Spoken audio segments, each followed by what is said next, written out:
Perkenalkan, kami berdua dari kelompok 4. Saya sendiri Rensa dengan NIM 223030302396. Dan saya Rolanda Andini Retuneraku dengan NIM 223030302368. Kami dari Fakultas Ekonomi dan Bisnis jurusan Manajemen dengan mata kuliah Sistem Pengendalian Manajemen, dosen pengampu Bapak Sanjaya Nugroho SAMM. Jadi di sini kami ingin mewawancari sebuah organisasi BEM, Badan Eksekutif Mahasiswa Fakultas Ekonomi dan Bisnis. Langsung saja simak pertanyaan berikutnya. Baik, di sini saya sudah bersama dengan kakaknya. Baik kak, apakah bisa memperkenalkan nama dan jabatan di organisasinya? Baik, terima kasih. Perkenalkan, nama saya Novelianti.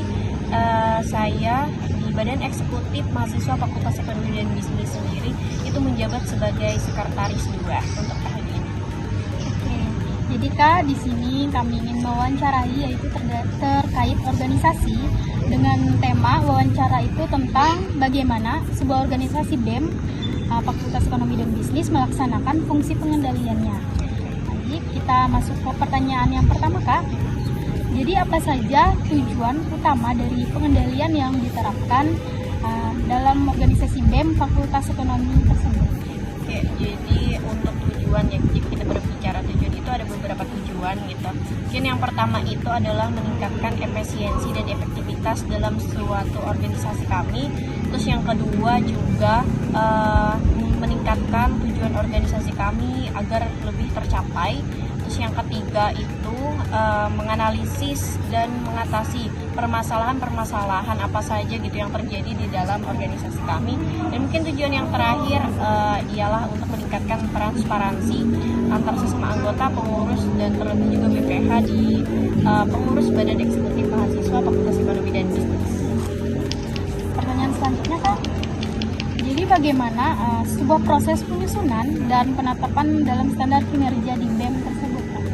Dalam penyusunan itu yang pastinya kami melibatkan seluruh anggota pengurus Badan Eksekutif Mahasiswa Fakultas Ekonomi dan Bisnis gitu ya. Ketika kami sudah melakukan mungkin yang disebut itu rapat gitu ya, kami itu akan merumuskan bagaimana sih kinerja kita, dan kami juga punya SOP. Jadi kami dalam menjalankan tugas itu sesuai dengan SOP kami yang nantinya akan bertujuan gitu untuk tercapainya visi dan misi kami. Pertanyaan selanjutnya yaitu metode apa yang digunakan dalam organisasi tersebut untuk memantau aktivitas dan kinerja anggotanya? Oke, metode kami itu ada 2. Yang pertama itu adalah pelaporan dari setiap divisi, entah itu pelaporan LPJ kegiatan atau laporan lainnya. Jadi kan setiap divisi itu mempunyai beberapa proker. Terus adanya kegiatan juga, setelah ada kegiatan itu mereka diwajibkan untuk membuat LPJ atau laporan pertanggungjawaban. Jadi kami bisa memantau dari sana untuk setiap kinerja per divisi. Lalu yang kedua itu kami melaksanakan rapat evaluasi. Nah, rapat evaluasi ini bertujuan untuk memantau per divisi ini progresnya bagaimana, apa saja kesulitan mereka dan tantangan mereka dalam menjalankan suatu proker, Mbak. Itu sih, Mbak. Baik kak, itu saja 3 pertanyaan yang dapat saya tanyakan ke kakak. Selanjutnya akan dilanjutkan oleh rekan saya lagi. Baik. Baik, di sini saya akan melanjutkan pertanyaan dari rekan saya. Pertanyaannya, bagaimana BEM FEB menangani masalah atau deviasi dari rencana yang telah ditetapkan? Baik, dalam menghadapi masalah atau ketika kami mengalami gitu ya sebuah permasalahan di BEM sendiri, kami yang pertama itu yang pasti kami menganalisis nih permasalahan itu terjadi kenapa. Nah, yang kedua yang pasti kami berdiskusi, mengajak seluruh pengurus Badan Eksekutif Mahasiswa Fakultas Ekonomi dan Bisnis untuk berdiskusi terkait permasalahan ini, dan kami akan mencari jalan keluarnya sehingga permasalahan ini tidak akan terulang untuk yang kedua kalinya. Baik, di sini ada pertanyaan lagi. Seberapa sering sih evaluasi kinerja dan kegiatan dilakukan dalam BEM Fakultas Ekonomi dan Bisnis? Oke, evaluasi sendiri itu sering sekali kami lakukan gitu ya. ada juga evaluasi, itu namanya di kami evaluasi triwulan dan juga evaluasi setelah selesai kegiatan. Biasanya evaluasi setelah selesai kegiatan itu kami laksanakan setelah agenda kami selesai. Kayak kami beberapa hari yang lalu itu mengadakan kegiatan itu seminar kewirausahaan dan juga WTC. Setelah kegiatan itu selesai, kami mengadakan evaluasi untuk perbaikan ke depannya sehingga beberapa kekurangan di acara tersebut tidak akan terulang lagi. Nah, terkait yang kedua itu evaluasi triwulan yang juga kami laksanakan dalam bulan ini, itu di tanggal 14 September lalu. Di situ kami membahas bagaimana sih progres per divisi sampai di bulan sekarang gitu. Apa saja kendalanya dan juga apa saja sih proker yang belum berjalan dari per divisi ini. Pastinya mereka sudah menyampaikan gitu kendala mereka apa dan apa saja yang mereka perlukan. Dan juga di evaluasi triwulan itu kami membahas tidak hanya evaluasi per divisi, tapi juga kami BPH juga perlunya dievaluasi. Jadi di situ disampaikan gitu evaluasinya itu secara keseluruhan dalam evaluasi triwulan Badan Eksekutif Mahasiswa Fakultas Ekonomi dan Bisnis. Itu sih. Baik, apakah bisa kakak memberikan contoh konkret di mana sistem pengendalian di BEM telah berhasil meningkatkan efisiensi atau efektivitas kegiatan ini? Baik, untuk contoh konkretnya itu mungkin ini ya, saya bisa jabarkan bahwa pelaporan di Badan Eksekutif Mahasiswa Fakultas Ekonomi dan Bisnis sendiri itu sudah sangat terstruktur lah ibaratnya. Jadi pelaporan dari setiap kegiatan itu sudah mempunyai formatnya masing-masing. Jadi kami dari BPH sendiri ketika pelaporan itu sudah ada, jadi kami tinggal memantau gitu ya kinerja dari laporan itu. Kami bisa memeriksanya dari situ. Apa saja yang kurang kami juga memeriksa dari situ. Dan kami juga ada membuat itu Google Drive untuk menyimpan beberapa file dan draft kebutuhan Badan Eksekutif Mahasiswa Fakultas Ekonomi dan Bisnis. Di situ juga kami bisa memantau gitu kinerja per divisi itu bagaimana. Jadi tidak hanya di pelaporan saja, tapi kami juga menggunakan sebuah aplikasi gitu untuk mengelola laporan-laporan dan database lah Badan Eksekutif Mahasiswa Fakultas Ekonomi dan Bisnis. Gitu sih Mbak. Jadi setelah kami melaksanakan ini gitu ya, dan ini kami tahu gitu ya, adanya indikator keberhasilan dari sistem yang kami lakukan ini, seperti kayak kegiatan seminar dan kegiatan WTC dan kegiatan BEM FEB lainnya itu kami masukkanlah di folder itu, jadi kami bisa memantau lah gitu sih Mbak. Baik, terima kasih Kak sudah menjawab pertanyaan-pertanyaan dari kami. Sama. Baik, di sini kami berdua akan melanjutkan wawancara dengan anggota BEM FEB UPR selanjutnya, next video.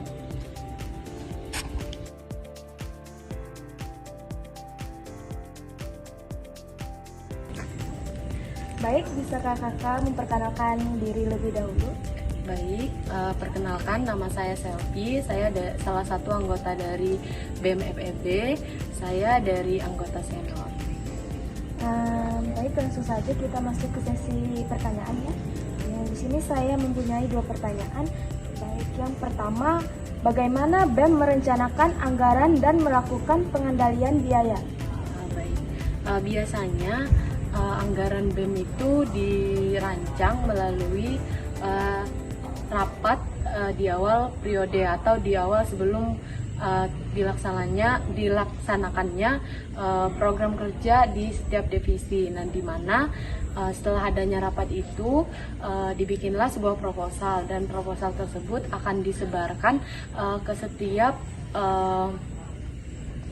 seperti perusahaan yang bekerja sama dengan Universitas Palangkaraya dan juga bank-bank yang memiliki keterkaitan dengan Universitas Palangkaraya. Nah, setelah menyebarkan proposal itu, biasanya nanti akan dibahas oleh pengurus inti. Nah, jadi pengendalian biaya di organisasi BEM tersebut biasanya seperti itu sih. Baik, langsung saja kita lanjutkan ke pertanyaan yang kedua. Apa saja manfaat dan tantangan dalam menggunakan teknologi untuk sistem pengendalian manajemen dalam BEM?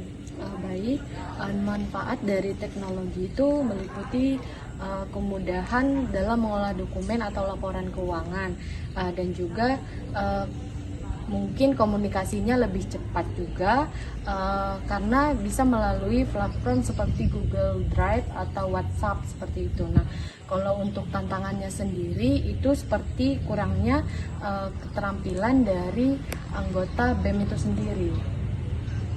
Sekian wawancara dari saya, selanjutnya akan dilanjutkan dengan saya. Baik, di sini saya akan melanjutkan wawancara dari rekan saya tadi. Di sini saya akan memberikan kakak pertanyaan, yaitu 2 pertanyaan. Langsung saja masuk ke pertanyaan yang pertama. Jadi bagaimana pelatihan yang diperlukan bagi anggota BEM FEB UPR untuk meningkatkan kemampuan mereka dalam menerapkan sistem pengendalian dalam manajemen? Baik, mungkin pelatihan yang diperlukan untuk meningkatkan kemampuan dalam menerapkan sistem pengendalian itu seperti meliputi pelatihan manajemen keuangan untuk mengelola sebuah anggaran itu dengan baik, dan juga mereka juga memerlukan pelatihan anggaran teknologi itu seperti menggunakan aplikasi spreadsheet atau software aplikasi, serta pelatihan komunikasi dan juga kepemimpinan atau mendukung sebuah koordinasi yang lebih efektif dalam sebuah tim. Ya, terima kasih. Baik, di sini ada pertanyaan yang kedua lagi. Bagaimana proses pengambilan keputusan itu dilakukan dalam BEM FEB UPR dan siapa saja yang terlibat dalam proses tersebut?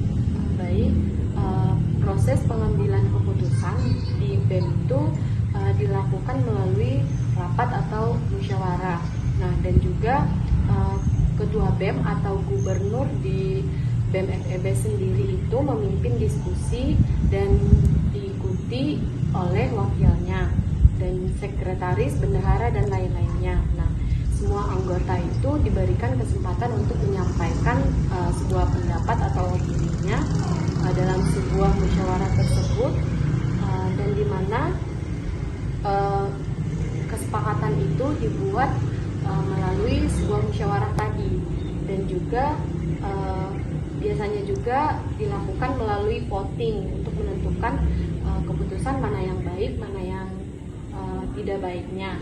Nah, hal ini itu memastikan bahwasannya keputusan yang diambil mewakili kepentingan bersama, bukan kepentingan pribadi. Baik, terima kasih atas semua jawaban dari Kakak. Mungkin sekian pertanyaan yang dapat kami atau wawancara yang dapat kami berikan tadi. Terima kasih.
Baik, sekian sekilas wawancara dari kami bersama anggota dari BEM Fakultas Ekonomi dan Bisnis, yaitu terkait tentang bagaimana sistem pengendalian manajemen dalam organisasi mereka.